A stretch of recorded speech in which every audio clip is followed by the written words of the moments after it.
चलिए। Good morning sir. Good morning बेटा, class join नहीं हो रही थी।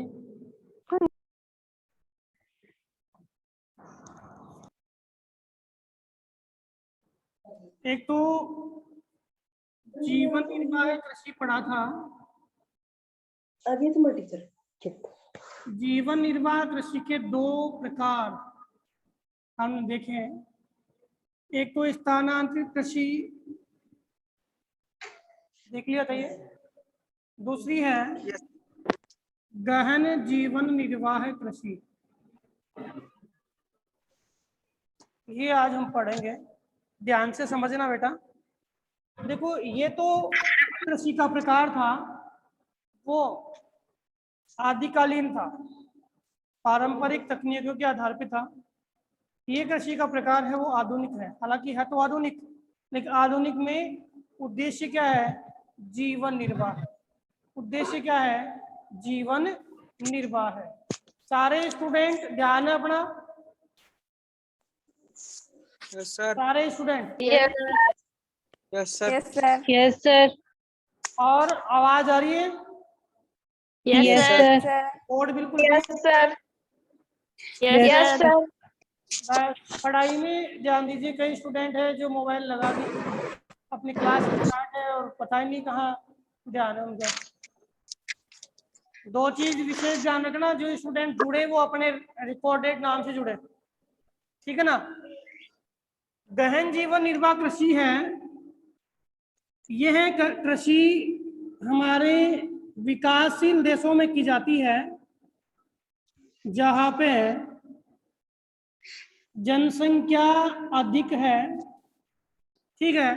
कृषि की बात करें तो विश्व में तो हम बात करें मानसून एशिया, मानसून एशिया में भारत, पाकिस्तान, श्रीलंका, म्यांमार, बांग्लादेश, चीन, ठीक है, और ये Japan, Philippines, Korea, Thailand, Malaysia, ये सारे जो देश है वो सारे के सारे देश कौन से एशिया में आते हैं बेटा? मानसून एशिया में। क्यों आते हैं? ध्यान से देखना मैप को। ये वाला प्रदेश है, हम बात करते हैं भारत, ये पाकिस्तान वाला भाग है। इधर देखिए तो बांग्लादेश वाला भाग है, श्रीलंका, ये आपके जापान, कोरिया और फिलीपाइंस द्वीपों है, इंडोनेशिया वाला भाग। यहाँ पे आपकी मानसून जो क्रियाएं हैं, यह मानसून जलवायु है वो एक्टिव है। यहाँ पे मानसूनी पवनें चला करती है। कौन सी पवनें? मानसूनी पवनें। और मानसूनी पवनों से यहाँ क्या होती है? वर्षा होती है। इस कारण ये जो कृषि है इन मानसून एशिया वाले प्रदेशों में की जाती है, जहाँ वर्षा 100 से 200 सेंटीमीटर तक होती है। कितनी? 100 से 200 सेंटीमीटर तक होती है। इस गहन जीवन निर्वाह कृषि की जो मुख्य फसल है बेटा है चावल। क्या है?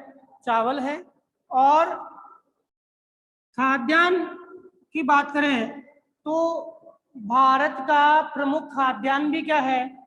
चावल ही है। क्या है? चावल ही है। कहीं आपसे पूछ ले कि साहब भारत का प्रमुख खाद्यान्न बताइए, हम खाते हैं बेटा यहाँ पे गेहूं।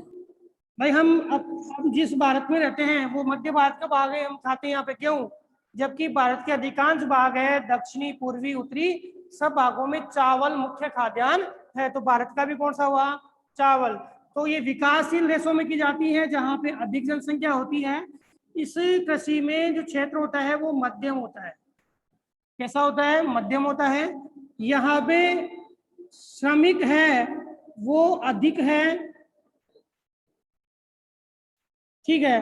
मशीनों का प्रयोग इसमें नहीं होता है, और होता है तो किसमें? केवल फसल बोने के लिए होता है। बाकी सारा काम कौन करेगा?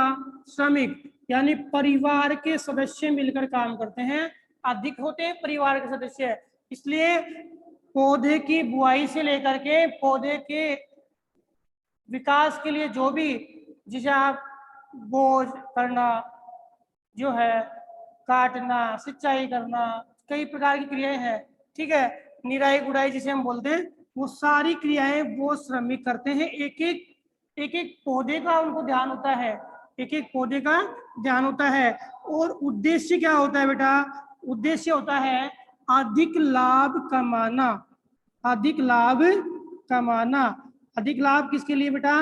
उत्पादन के, उत्पादन के संदर्भ में बात कर रहा है। अधिक लाभ का मतलब है यहाँ पे उत्पादन अधिक प्राप्ति करना, क्योंकि लोग हैं ज्यादा और भूमि है लोगों की तुलना में कम। सिंचाई कर रहे हैं, उन्नत बीज ला रहे हैं, उन्नत बीज ला रहे हैं, सिंचाई कर रहे हैं, ठीक है। और सिंचाई, खाद, कौन सा? रासायनिक खाद, रासायनिक खाद का प्रयोग कर रहे हैं, सिंचाई कर रहे हैं, उन्नत बीज ला रहे हैं, रासायनिक खाद का प्रयोग कर रहे हैं। ये सारी क्रियाएं वो लोग करते हैं, वो सारी क्रियाएं वो लोग करते हैं, क्योंकि उनका उद्देश्य क्या है बेटा? अधिक उत्पादन प्राप्त करना। भाई हालांकि उद्देश्य तो जीवन निर्वाह ही है, लेकिन जीवन निर्वाह के लिए अधिक उत्पादन प्राप्त करना उनका उद्देश्य है, क्योंकि श्रमिक तो है 15 और भूमि 10 लोगों की है। श्रमिक तो है 15 और भूमि कितने लोगों की है? 10 लोग आराम से उत्पादन प्राप्त कर ले। उत्पादन होता है इतना कि 10 लोग आराम से अपना भरण पोषण कर ले, लेकिन भूमि 10 लोगों के लिए और लोग निर्भर है 15 या 20। अब इन्होंने कर लिया उत्पादन। उत्पादन करने के बाद यहाँ पे जो उत्पादन प्राप्त हुआ उसमें प्रति हेक्टर उत्पादन तो क्या होता है? ज्यादा। याद रखना ये चीज, प्रति हेक्टर उत्पादन तो क्या हुआ? ज्यादा प्राप्त होता है। और प्रति व्यक्ति उत्पादन होता है कम प्राप्त होता है। प्रति व्यक्ति उत्पादन उसे कम प्राप्त होता है। कहने का मतलब 10 लोगों के लिए भूमि थी, उत्पादन तो कहां तक पहुंचा दिया इन्होंने? 14-13 पहुंचा दिया, लेकिन प्रति हेक्टर उत्पादन जहां पे 5 क्विंटल प्रति हेक्टर होना था, वहां पे 7 से 8 क्विंटल प्रति हेक्टर हो रहा है। उत्पादन बढ़ा दिया, लेकिन व्यक्ति जो पहले 10 ही तो थे, अब कितने हो गए? 15 से 20। लेकिन यहाँ व्यक्तियों की तुलना में उत्पादन क्या होता है? कम प्राप्त होता है, क्योंकि यहाँ पे श्रमिकों की प्राय अधिकता पाई जाती है। उस भूमि पे निर्भरता श्रमिकों की ज्यादा होती है, इसलिए प्रति हेक्टर उत्पादन क्या होता है? प्रति हेक्टर उत्पादन होता है ज्यादा और प्रति व्यक्ति उत्पादन होता है कम। बताओ समझ में आएगी ये बात मेरी? प्रति हेक्टर ज्यादा और प्रति व्यक्ति कम होता है। ऐसी कृषि कौन सी बेटा? गहन जीवन निर्वाह कृषि, ठीक है। कहाँ की जाती है? देश के, अपने विश्व के विकासशील देशों में जहाँ ज्यादा लोग रहते हैं। मुख्य फसल कौन सी है? चावल। और मध्यम होता है आकार, ज्यादा होते हैं श्रमिक। उद्देश्य होता है अधिक उत्पादन प्राप्त करना, क्योंकि निर्भरता श्रमिकों की होती है ज्यादा। उन्नत बीज, सिंचाई, रासायनिक खाद का प्रयोग ये लोग करते हैं। अब इस कृषि को 2 भागों में बांट दिया। कितने भागों में बांट दिया? भारत की बात कर रहा हूं मैं, क्योंकि भारत को तो पढ़ रहे हैं हम। कितने भागों में बांट दिया? 2 भागों में इस कृषि को बांट दिया। देखो, एक तो आपके तट के पास यहाँ पे वर्षा हो रही है ज्यादा। विश्व में भी 2 ही भाग है। तटवर्ती प्रदेश है, वहां तो यह खेती होती है, उसे हम बोलते हैं चावल प्रधान कृषि। पढ़ेंगे चावल अभी।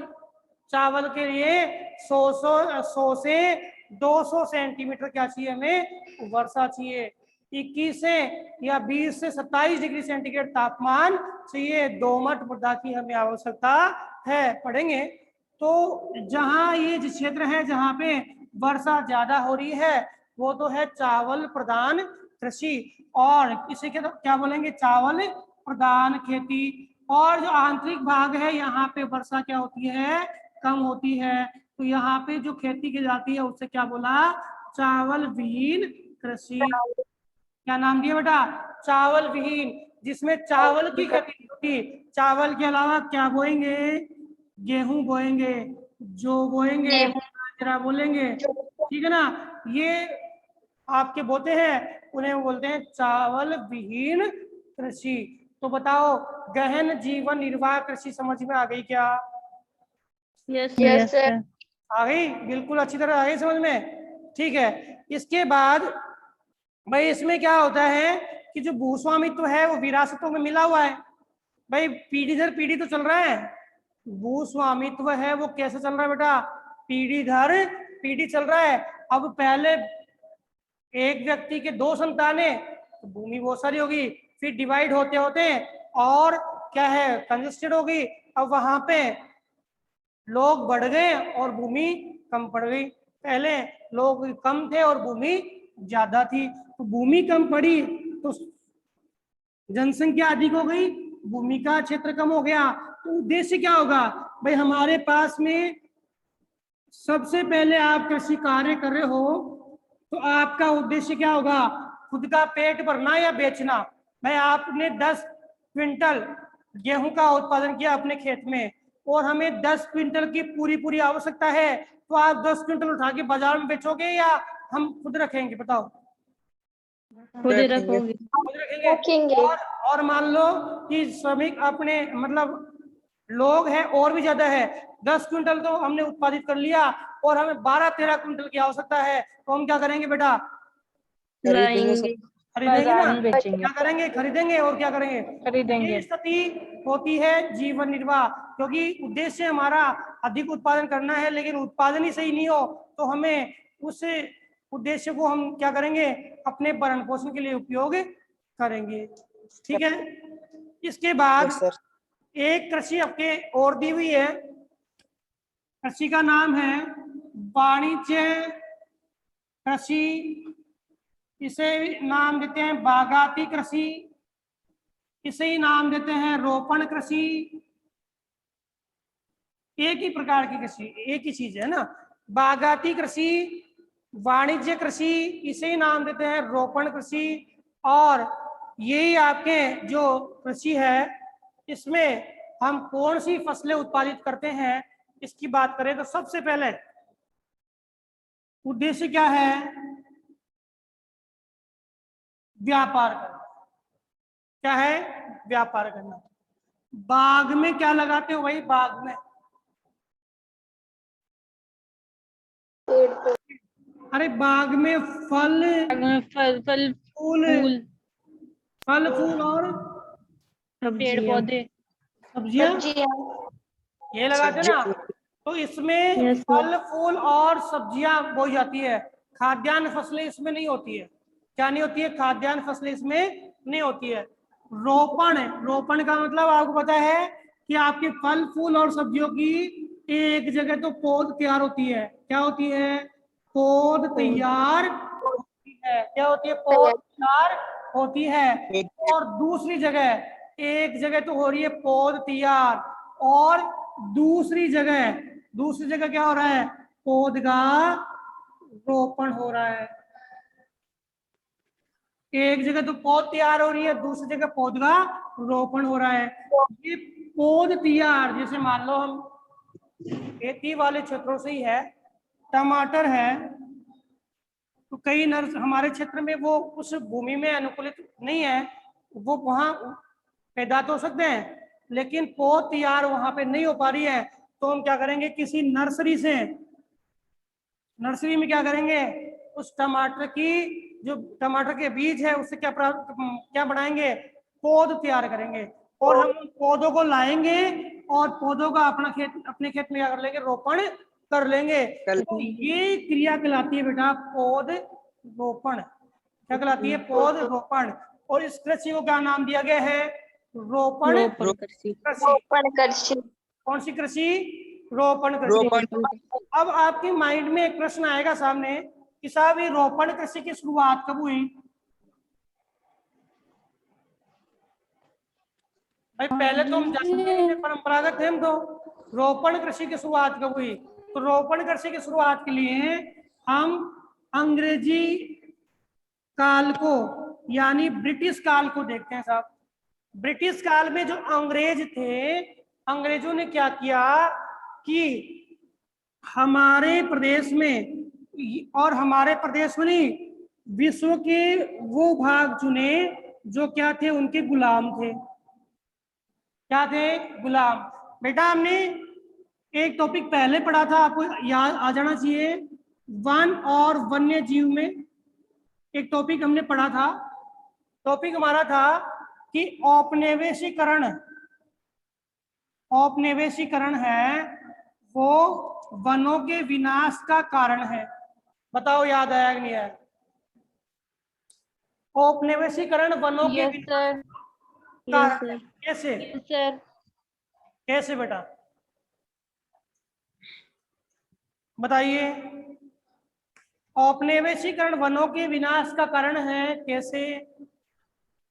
सर औपनिवेशिक काल में रेल लाइन, सड़क, वाणिज्य, वानिकी, खनन और कृषि व्यवसाय जो क्षेत्र थे ना, उनमें वृद्धि हुई थी, जिसके कारण वनों के जो क्षेत्र थे उनकी वास्तविक जातियों की जगह जो व्यापारिक क्षेत्र थे उनका रोपण किया गया था। ये आ गया आंसर कि उन्होंने क्या किया, वास्तविक जो वहां की प्रजातियां थी वृक्षों की, उनको तो हटाया, और वहां पे कौन सी प्रजातियां ला दी? व्यापारिक प्रजातियां ला दी। व्यापारिक। क्या था? व्यापार करना था। ये सारी प्रक्रिया उन्होंने कहा कि अपने विश्व के जितने भी गुलाम प्रदेश थे वहां पे की। तो ये तो वनों का नुकसान कर दिया। दूसरी बात, उनके पास में कोई भूमि का बाउंडेशन नहीं था, तो रोपण कृषि में कोई भूमि का बाउंडेशन नहीं था। अब तो है, लेकिन पहले नहीं था। भूमि बहुत बड़ी, यानी भूमि का भाग बहुत बड़ा होता था। गुलाम प्रदेशों में उन्होंने क्या किया कि ऐसे प्रदेश ढूंढे जो उस पौधे के लिए कैसे हैं, मूल उत्पादक स्रोत है, यानी वहां पौधा उत्पादन कर सकते हैं। तो ऐसे वहां पे हमने क्या ढूंढे? क्षेत्र ढूंढे। अब क्षेत्र ढूंढ लिए, और क्षेत्र ढूंढ करके ऐसे क्षेत्र ढूंढे कि जहां पर हम उनको उनकी अनुकूलता के आधार पर लगा सके और उत्पादन प्राप्त कर सके। एक ही उद्देश्य था, क्या प्राप्त करना? उत्पादन प्राप्त करें, उनको लगा सके, उत्पादन प्राप्त कर सके। जैसे चाय और कॉफी, इनकी जो आपके चाय और कॉफी है, इनकी जो पौध है उन्होंने अफ्रीका में तैयार की, और अफ्रीका में तैयार करके श्रीलंका में ले आए, भारत में ले आए। इन पौधों को ब्राजील के क्षेत्र में ले गए, कुछ ब्राजील के क्षेत्र में कॉफी की पौधे तैयार की। ठीक है, तो इन्होंने क्या किया, जहां जहां मूल स्रोत था वहां पे जो पौध तैयार कर ली, और जहां जहां अनुकूलित क्षेत्र था वहां पे पौधों का रोपण कर दिया। इस कारण ये कृषि है, इसकी शुरुआत कौन से काल में हुई थी बेटा? औपनिवेशिक काल में हुई थी। और औपनिवेशिक काल में शुरू होने के कारण इस कृषि को हम दूसरा नाम देते हैं औपनिवेशीकरण या औपनिवेशिक कृषि। क्या नाम देते हैं बेटा? औपनिवेशिक कृषि। क्या नाम है बेटा इसका? औपनिवेशिक कृषि। इसका ही नाम क्या है? रोपण कृषि। इसका नाम क्या है? बागाती कृषि। और इसी का नाम क्या है? वाणिज्य कृषि। उद्देश्य क्या है? व्यापार करना है। फल फूल सब्जियों को ये बोते हैं, या नकदी फसलें पढ़ेंगे अभी फसलों में, तो नकदी फसलें बोते हैं बेटा। ये क्या बोते हैं? नकदी फसलें बोते हैं। क्या बोते हैं? नकदी फसलें। नकदी फसलें कौन सी होती है जिनसे हमें आमदनी प्राप्त हो? पढ़ा था हमने पहले भी। जूट है, गन्ना है, चाय है, मसाले हैं। ये सारी कौन सी फसलें बेटा? ये सारी की सारी नकदी फसलें हैं। तो नकदी फसलें ये लोग बोते हैं जिससे हमें मुनाफा हो। खाद्यान्न, नकदी फसलें, रेशेदार फसलें। तो कौन सी फसलें बोएंगे? नकदी फसलें ये लोग बोएंगे। बताओ समझ में आया क्या? अब एक बिंदु आता है कि ये जो रोपण कृषि है, जो आपकी रोपण कृषि है। कौन सी फसलें बोती है भाई? नकदी फसलें बोती है। क्या कौन सी? नकदी फसलें बोती है। तो रोपण कृषि आपके उद्योगों और जो कृषि क्षेत्र है उसके बीच में क्या है बेटा? अंतरापृष्ठ है। इनको जोड़ने का माध्यम है कौन? रोपण कृषि। इस कृषि में जो फसलें उत्पादित होगी ये फसलें कहाँ जाएगी? उद्योगों में। जैसे आपके गन्ना उत्पादित हुआ, क्या गन्ना उत्पादित हुआ और गन्ना है वो कहाँ जाएगा? उद्योगों में। क्या बढ़ाएंगे भाई? चीनी और गुड़। और क्या बढ़ाएंगे? खांड सारी।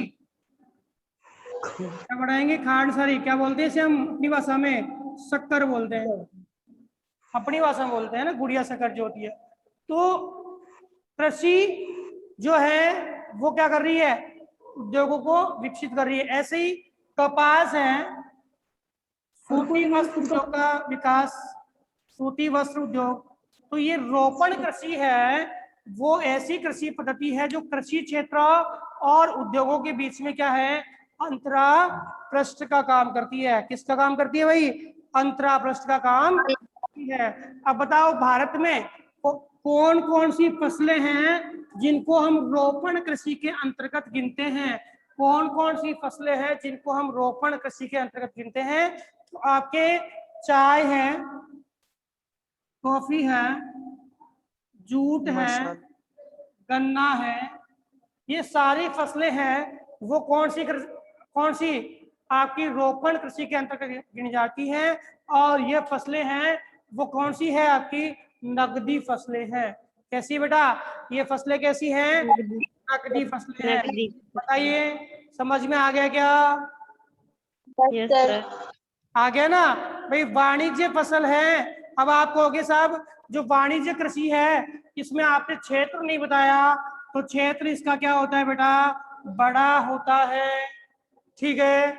इसके बाद में कीटनाशकों का प्रयोग करते हैं, मशीनों का प्रयोग करते हैं, श्रमिक कम होते हैं। ठीक है। अपेक्षाकृत क्या होंगे? कम होंगे। ठीक है। और सभी नवीनतम उत्पादन तकनीकी जो है उनको हम अपनाते हैं, क्योंकि हमारा उद्देश्य क्या है? व्यापार करना है। पूंजी की अधिकता होती है, हमें ज्यादा मात्रा में क्या चाहिए? पूंजी इसमें चाहिए। कौन सी में? रोपण कृषि में। भाई कोई भी कृषि हम पढ़े जिसका उद्देश्य व्यापार हो, कोई भी रूपरेखा हम पढ़े, चाहे उद्योग पढ़े, कोई XYZ चीज पढ़े जिसका उद्देश्य व्यापार है, तो पूंजी की हमें ज्यादा आवश्यकता होगी। ये निश्चित तौर पर ध्यान रखना। ठीक है। इससे रिलेटेड एक कृषि है आपके विस्तृत वाणिज्य अनाज कृषि। हालांकि भारत में इसका विकास ज्यादा नहीं है। ये विश्व के उन भागों में की जाती है जहां पे श्रमिक मतलब जनसंख्या कम है और भूमि का भाग ज्यादा है और सारा काम मशीनों से होता है। इसलिए इसे बोलते हैं मशीनीकृत कृषि। कौन सी कृषि बोलते हैं इसे? मशीनीकृत कृषि कहते हैं। और इसमें मुख्य फसल कौन सी है भाई? गेहूं। कौन सी है? मुख्य फसल क्या है? गेहूं होती है। भारत के बहुत, ये बोल दो भारत में ये नगण्य रूप से है, क्योंकि भारत में जनसंख्या सब जगह ज्यादा है। और खेतों के आकार की बात करें तो खेतों का आकार छोटा है और छोटा होता जा रहा है। हम पढ़ेंगे भारतीय कृषि की क्या समस्या है, कौन कौन सी प्रॉब्लम्स है भारतीय कृषि में आती है। तो बताओ बेटा, ये चीज आपको समझ में आ गई है पूरी? Yes sir. आ गई? ठीक है। अब yes अपने sir, पास में 2-4 मिनट और हैं। एक बिंदु छोटा सा हम देख लेते हैं। छोटा सा बिंदु हमारा है, शस्य प्रारूप क्या होता है? चैप्टर सेकंड के नोट सर, चैप्टर सेकंड के नोट, क्या बेटा? चैप्टर सेकंड के नोट। बेटा मैंने नोट्स आपको भेज दिए, लेकिन वो ईआरपी पे शो नहीं हो रहे। मैं देखता हूँ अगर शो हो जाते ठीक है, और नहीं तो मैं आपको व्हाट्सएप ग्रुप पे भेजूंगा। वैसे मैं सर व्हाट्सएप ग्रुप पे नहीं जुड़ रही। नहीं जुड़ रहे तो मैं ईआरपी पे शो नहीं हो रहे। ईआरपी पे कोई प्रॉब्लम चल रही है। ईआरपी पे भेजे तो मेरे को काफी दिन हो गए। ठीक है ना बेटा, ईआरपी पे भेजे मेरे को काफी दिन हो गए। अब देखना व्हाट्सएप पे भेज देना। प्रॉब्लम जो आ रही है ना, वो सॉफ्टवेयर वाली प्रॉब्लम आ रही है। ठीक है, अब आप ध्यान दीजिए। एक आता है नाम सस्य प्रारूप। सस्य का मतलब यहां पर है फसल। फसल प्रारूप भारत देश में ग्रीष्म, शीत और वर्षा 3 ऋतुएं होती है, और तीनों ऋतुओं के आधार पर भारत की इस फसल प्रारूप को भी हमने 3 ऋतुओं में डिवाइड कर दिया। ठीक है, एक तो आपके खरीफ, एक आपके है रबी, एक है जायद। पढ़ा हुआ है, कोई प्रॉब्लम नहीं है? सर। अरे पढ़ा हुआ कि नहीं है? Yes sir. हाँ। जो अभी जो खरीफ चल रही है ये आपके जून जुलाई में बोल लेते हैं हम, और दीपावली के समय लगभग अक्टूबर नवंबर इनको क्या कर लेंगे, काट लेंगे। कौन सी को भाई? खरीफ को। जून जुलाई में बोल लेते हैं और अक्टूबर नवंबर में इसको काट लेते हैं। इसमें कौन कौन सी फसलें आती है जिसे हम बोल लेते हैं? ज्वार है, मक्का, बाजरा, मक्का, दाल है। मूंगफली। ठीक है ना, ये फसलें हैं वो आपके खरीफ के अंतर्गत आती है।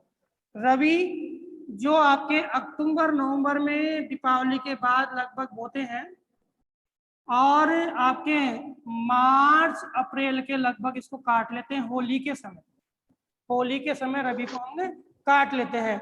और जो रबी है इसमें पता है आपको, गेहूं, जो जो सरसों, ये आपके क्या है भाई? रबी की फसल है। अब जायद है वो आपके अप्रैल मई में बोते हैं और जून जुलाई तक चलती है साबिर। इसमें आप क्या बोते हैं? जैसे आपकी जितनी भी सब्जियां है, तरबूज है, खरबूजा है, ठीक है, ये सारी जो है वो हम किस में बोते हैं? जायद में बोते हैं। तो हमारे कृषि ऋतु कितने हो गई? 3 है बेटा, याद रखना। सस्य प्रारूप यही बोलता है, सस्य का मतलब फसल प्रारूप। भारत में एक कृषि वर्ष और एक कृषि वर्ष में कितनी ऋतुएं? 3 ऋतुएं, खरीफ, रबी और जायद। बताओ समझ में आया कि नहीं आया? Yes sir. ठीक है, क्लियर है? कल जो अपनी क्लास होगी मतलब मंडे को, उस क्लास में हम पढ़ेंगे कि हमारी जो भारत में कृषि का जो क्या प्रतिरूप है, कितने % लोग हैं कृषि कार्यों में संलग्न है। साथ ही साथ हम पढ़ेंगे हमारे एक एक फसलें जो दी हुई है, सारी फसलें हमारे चावल भी है, मतलब खाद्यान्न भी है, नकदी भी है, रेशेदार भी है, सारी प्रकार की फसलें हैं। एक एक फसलों को हम रोजाना पढ़ेंगे।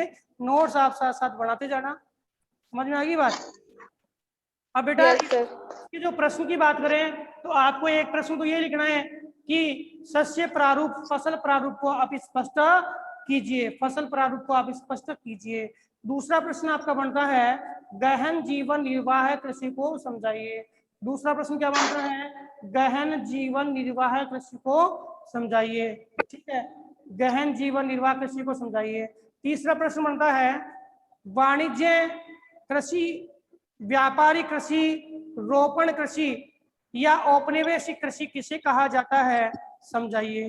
रोपण कृषि किसे कहा जाता है? समझाइए।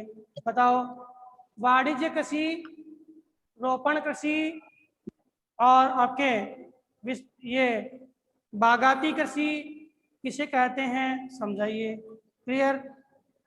समझ में आ गया बेटा? यस आगे ना? Yes sir. और यस सर। और कोई प्रश्न करना है? No sir. No sir.